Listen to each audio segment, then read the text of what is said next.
Gwalior railway station के बाहर कुछ छात्र हाईकोर्ट जज की कार ड्राइवर से छीनकर उससे एक व्यक्ति की जान बचाने के लिए अस्पताल ले गए। जज की कार गायब होने से हरकत में आई पुलिस ने शहर में नाकाबंदी की तो कार जया आरोग्य अस्पताल के पास खड़ी मिल गई। छात्रों को उद्देश्य सिर्फ पीके यूनिवर्सिटी के वाइस चांसलर की जान बचाना था, लेकिन उनकी मौत हो गई। दिल्ली से झांसी जा रहे थे, इनकी तबियत ट्रेन में बिगड़ने से ग्वालियर में उतर गया था, लेकिन पुलिस ने जो छात्रों के खिलाफ मामला दर्ज कर गिरफ्तार किया। गिरफ्तारी के बाद छात्रों ने देर रात थाने का घेराव कर हंगामा मचाया और छात्रों पर की गई एफआईआर निरस्त करने की मांग की गई। शिवपुरी पीके यूनिवर्सिटी के 68 साल के पूर्व वाइस चांसलर रणजीत सिंह यादव दिल्ली से झांसी जा रहे थे, तभी अचानक उनकी ट्रेन में तबियत बिगड़ने लगी। ट्रेन में कुछ एबीवीपी के छात्र भी सफर कर रहे थे। उनकी तबियत बिगड़ता देखकर उनको ग्वालियर रेलवे स्टेशन पर उतार कर तत्काल इलाज के लिए रेलवे स्टेशन से बाहर आए, जहां जज की गाड़ी खड़े ड्राइवर से उन्होंने जबरदस्ती गाड़ी लेकर अस्पताल जया आरोग्य पहुंची, लेकिन डॉक्टरों ने उन्हें मृत घोषित कर दिया। जज की गाड़ी ड्राइवर से ले जाने का मामला जब पुलिस तक पहुंचा तो पुलिस हरकत में नाकाबंदी की तो पता चला गाड़ी अस्पताल के बाहर खड़ी। पुलिस ने गाड़ी को बरामद कर लिया। वहीं छात्रों के खिलाफ डकैती लूट का मामला दर्ज कर उनकी तलाश की और 2 छात्रों को पुलिस ने गिरफ्तार कर लिया।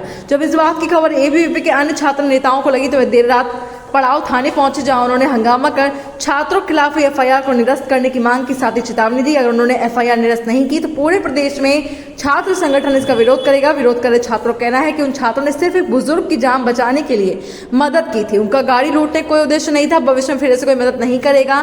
थाने पर हंगामा खबर लगते ही पुलिस के आला अधिकारी मौके पर पहुंचे, जहां उन्होंने छात्रों को जांच कर कार्रवाई करने का आश्वासन दिया। ग्वालियर से विक्की शर्मा की रिपोर्ट।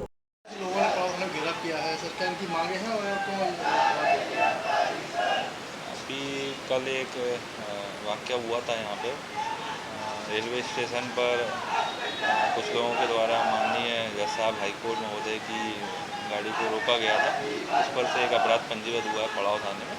उसी के संबंध में कुछ लोग अभी थाने पे आए हैं और अपनी मांगों को लेके बातचीत की है पुलिस से। सर क्या मांगे हैं कि उन्होंने बोला कि मतलब व्यक्ति को बाल्यावस्था में उठाया गया था, बस को करने के लिए मांग की थी और कर लिया गया और दबाव बनाया गया। जो अपराध पंजीबद्ध किया गया है उसके संबंध में उनकी मांगे हैं कि एक निष्पक्ष कार्रवाई पुलिस के द्वारा की जाए। हमने उनको आश्वासन दिया है और वो पुलिस की कार्रवाई से संतुष्ट है। नारेबाजी भी की जा रही है, ऐसी कोई घटना नहीं आई है सामने और लगातार हम उनके संपर्क में उनको समझाने का प्रयास करें। संदीप वैष्णव, प्रांत मंत्री, अखिल भारतीय विद्यार्थी परिषद। घेराव हमने इसलिए किया है कि कल दिल्ली से विद्यार्थी परिषद के कार्यकर्ता ग्वालियर आ रहे थे। जब ग्वालियर आए तो एक ग्वालियर पहुंचते हुए एक अनजान व्यक्ति बेहोशी की हालत में विद्यार्थी परिषद के कार्यकर्ता को मिलता है।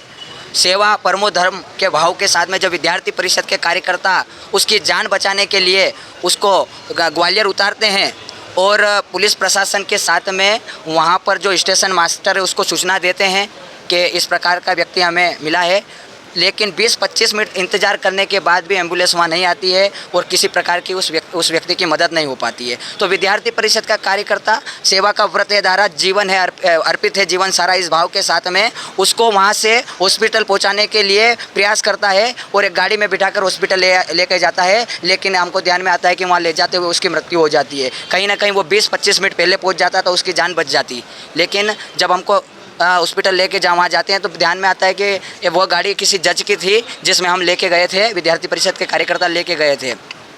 तो उस जज की गाड़ी में ले जाने के कारण विद्यार्थी परिषद के कार्यकर्ता के ऊपर एफआईआर की जाती है, झूठा प्रकरण दर्ज करके उनको अंदर बिठाया जाता है। हम ये विद्यार्थी परिषद के कार्यकर्ता मांग करते हैं कि अगर सेवा करना गुनाह है और इस प्रकार के अगर किसी को बचाने का प्रयास कर रहे हैं उसमें आप किसी को गिरफ्तार कर रहे हैं तो कौन सेवा करेगा। ऐसे रेलवे स्टेशन पर, बस स्टेशन पर, प्लेटफॉर्म पर कई ऐसे लोग पाए जाते हैं बेहोश की अवस्था में, तो इस कारण से तो लोग सेवा नहीं कर रहे हैं, उनको नहीं उठा रहे। पता है इस प्रकार करने से झूठे प्रकरण दर्ज कर जाएंगे, बार बार पुलिस स्टेशन में उनको बुलाया जाएगा, तो यह समाज में गलत विषय जा रहा है। लेकिन विद्यार्थी परिषद का कार्यकर्ता सेवा भाव के साथ में ऐसे काम करते जाएगा और ऐसे 100 केस भी हमको मंजूर है, लेकिन समाज में गलत मैसेज गया है। विद्यार्थी परिषद के कार्यकर्ता इसलिए मांग करता है कि इस प्रकार का झूठा प्रकरण जो दर्ज किया है उसको वापस लिया जाए। अगर वापस नहीं लेता है तो विद्यार्थी परिषद पूरे प्रदेश भर में इस प्रकार के आंदोलन को करता जाए। हमने बातचीत करी है उसमें, लेकिन पहले कोई बातचीत नहीं कर रहा था। जब हमने इस प्रकार से सब इकट्ठे हुए तो बातचीत हुई है, लेकिन अभी कार्रवाई हम विद्यार्थी परिषद के कार्यकर्ता के ऊपर हुई है, उस कार्रवाई से हम संतुष्ट नहीं है। कार्रवाई अभी हमको जानकारी में ये नहीं है, कार्रवाई क्या करी है, बातचीत हम कोई मिला नहीं है हमको भी यहाँ बताया जा रहा है अंदर। कि गाड़ी लूट का कुछ गाड़ी लूट का, हाँ बताइए, अगर गाड़ी लूट का अगर ये मामला, अगर इस प्रकार का आरोप लगा रहे हैं तो गाड़ी तो इनको मिल गई है। किस प्रकार का आरोप है? अगर गाड़ी लूट के ले जाने वाले होते विद्यार्थी परिषद के कार्यकर्ता गाड़ी लूट के ले जाएंगे क्या? चोर उचक्के दिख रहे हैं क्या? जब सेवा भाव आपको सामने दिख रहा है कि वो व्यक्ति को ले जा रहे हैं, जो बाद में पता भी चलता है, हमको अनजान व्यक्ति था, हमको जानकारी भी नहीं थी कि कौन व्यक्ति है, फिर बाद में पता चला शिवपुरी में किसी यूनिवर्सिटी के वो कुलपति हैं। और इस प्रकार के लोगों की अगर मदद करना गुनाह है और इस प्रकार से किसी व्यक्ति की सेवा भाव के साथ में उसको उसकी जान बचाने के लिए परिषद के कार्यकर्ता सामर्थ्य लगा रहे हैं, तो इस प्रकार का झूठा आरोप अगर पुलिस लगा रही है तो आपको समझ में आ रहा होगा। मीडिया बंधु से भी मैं आग्रह करता हूं कि इस प्रकार इसकी कड़ी निंदा करें और इस आवाज़ को बुलंद करें। विद्यार्थी परिषद